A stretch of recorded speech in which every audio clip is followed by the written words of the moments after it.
અમરેલી જિલ્લામાં ગણેશ મહોત્સવના પગલે જાહેરનામું 9 ફૂટ કરતાં વધુ ઊંચાઈની મૂર્તિ પર પ્રતિબંધ લગાવવામાં આવ્યો છે। આગામી દિવસોમાં ગણેશ મહોત્સવનો તહેવાર આવી રહ્યો છે, ત્યારે અમરેલી જિલ્લામાં સમગ્ર વિસ્તારમાં કાયદો અને વ્યવસ્થાની પરિસ્થિતિ ઉપરાંત પર્યાવરણ તથા નાગરિકોની સુરક્ષાને લક્ષ્યમાં રાખીને અમરેલી જિલ્લા અધિક જિલ્લા મેજિસ્ટ્રીએ જાહેરનામું પ્રસિદ્ધ કરીને જરૂરી પ્રતિબંધો મૂકવામાં આવ્યા છે। જાહેરનામા મુજબ ગણેશજીની માટીની મૂર્તિ બેઠક સહિત 9 ફૂટ કરતાં વધુ ઊંચાઈની મૂર્તિ બનાવવા, વેચવા કે સ્થાપના કરવી નહીં।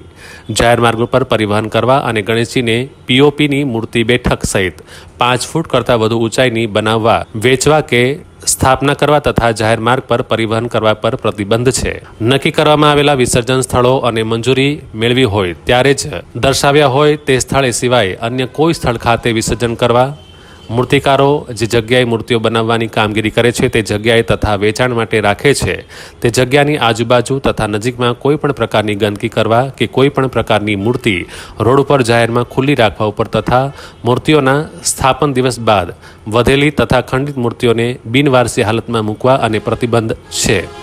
મૂર્તિઓની બનાવટમાં પાણીમાં સરળતાથી ન ઓગળી શકે તેવા ઝેરી કેમિકલયુક્ત રંગોનો ઉપયોગ કરવા, કોઈપણ ધર્મના લોકોની લાગણી દુભાય તેવા કોઈ ચિહ્નો કે નિશાનીવાળી મૂર્તિઓ બનાવવા, ખરીદવા, વેચવા કે સ્થાપના કરવા ઉપર તથા વિસર્જન સરઘસ માટે પરમિટમાં દર્શાવવામાં આવેલા રૂટ સિવાય અન્ય રૂટ ઉપર શોભાયાત્રા, સરઘસ કાઢવા અને મૂર્તિઓને વિસર્જન કર્યા બાદ પાણીમાંથી બહાર કાઢી પરત લઈ જવા પર પ્રતિબંધ છે। આ જાહેરનામું તાત્કાલિક અસરથી તારીખ 7/9/2024 સુધી અમલી રહેશે। ભંગ કરનાર સામે કાયદેસરની કાર્યવાહી હાથ ધરવામાં આવશે।